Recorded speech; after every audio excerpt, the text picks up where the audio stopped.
Aaronson joining us from Nashville. How are you doing this morning? Good, good. Thanks for having me, guys.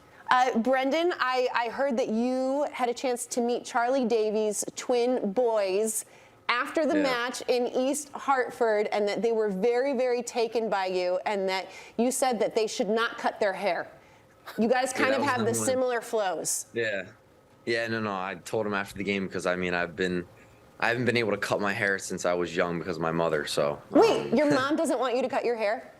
No, still to this day, I'm still not allowed to cut my hair. If I do, I get silent treatment, so I just kind of stay away from that. Oh, that's Chuck, amazing. your kids have an incredible flow, man. They have incredible flow. I've tried to cut their hair, like go to the barber shop, and Nina's like, over my dead body. I love it. I'm Team Nina on this one. All right, Brenden, earlier on the show, Charlie was talking about the match against Germany and how he was feeling really positive. I know despite the loss, he was feeling like there was a ton of positive takeaways from that result. Now that you guys have had a couple days to kind of digest it, what is your reaction to that result?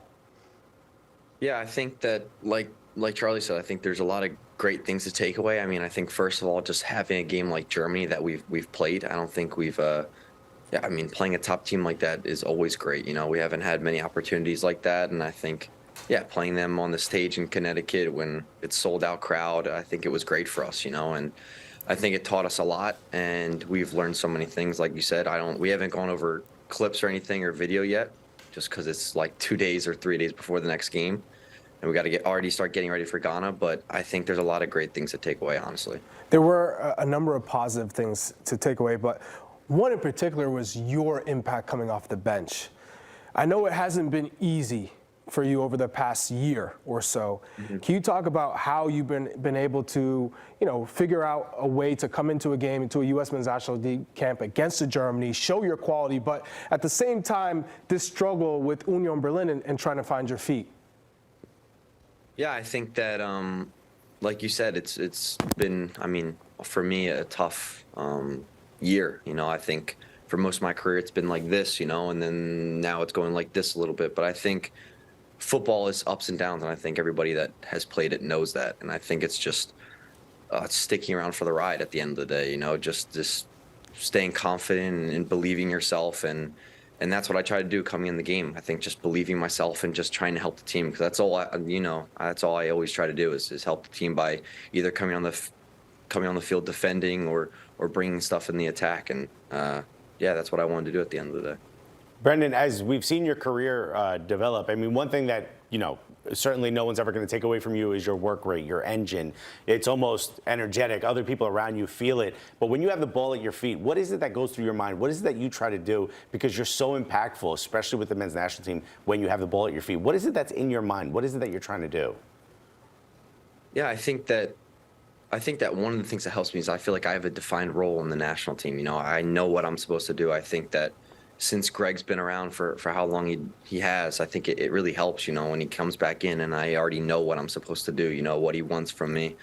He knows that I'm a player that wants to be between the lines and pushing the attack and playing final balls and also getting goals. Like Charlie said, it hasn't been easy with I guess the stat side of things, but like I said, I think it's just sticking around and just continuing to work on the final pass, the final shot, and that's what I do at club and when I'm here, even at trainings, and I think that it'll come, and it always comes in waves, goals and assists. So that's what I try to do. But Brenden, to build off of what Alexis said, it's been a struggle for you. The ups and downs, it's sometimes it's hard to develop, it's hard to overcome. But in that match against Germany, what stood out to me was your ability to play between the lines in tight spaces, on the dribble. A starting center back for Real Madrid and Anthony Rudiger, you just turned him around like it was nothing. So how have you been able to improve and continue to grow, given that you've had so many down times throughout this year? I think I'll always go back to mentality. I think that the mental part of the game is so big. I think it's a really underrated part. I mean, I think there's a lot of stuff on social media that you can pay attention to, but I just really don't care, and I just don't look at that kind of stuff. But just keeping the mental part of my game of just knowing going back to when I was a kid, all the dribbling things I did in the basement, playing 1v1 with my brother, in trainings, trying things against big defenders. Yeah, just continue to just try to do things, because I think that that's what I like to do. I like to be creative. I like to take on defenders. I like to get out of tight areas. That's just part of my game, and I just want to keep improving on that, so then I can just get to be the best player I can be. Brenden, in this move from Leeds to Union, how much has your position changed? How much has your role changed? And is that a little bit more similar than what Greg is asking from me from the national team?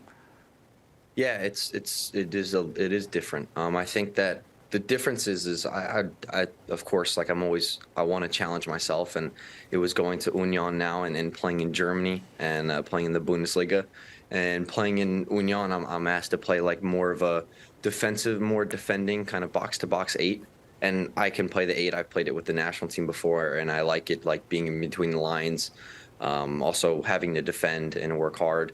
So it's a little bit different than the national team, because Greg plays me a little bit higher, as maybe as an inverted winger.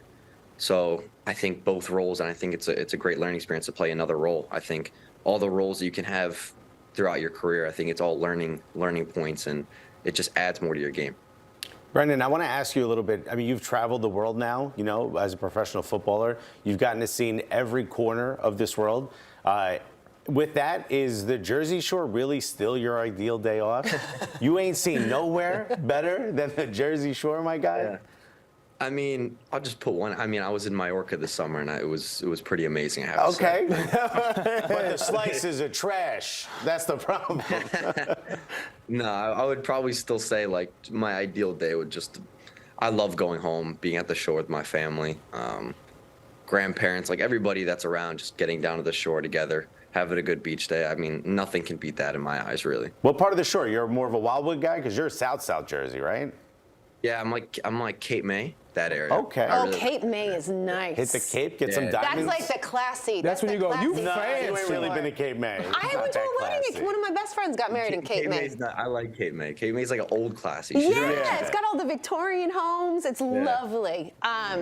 So, Brenden, we're actually going to have your brother, Paxten, on. I think he's going to be on Scoreline later tonight. So we wanted to know if maybe you had a little message for baby bro, something you wanted to pass along to him. This is your opportunity. Yeah, tell him to pick up my calls. He left you on red, bro? No, I called him one time, and it's an hour difference, so it's got to be 5 p.m. his time. I don't know what he could be doing at 5 p.m. They're busy in Frankfurt, There's a lot going on in Frankfurt. Financial capital of Germany, bro. He's in Arizona now. He's with the U23s. Ah, okay. Oh, yeah, there's no excuse. Yeah, there's no excuses for a 1 hour difference. Are you guys hanging out, though, in Germany?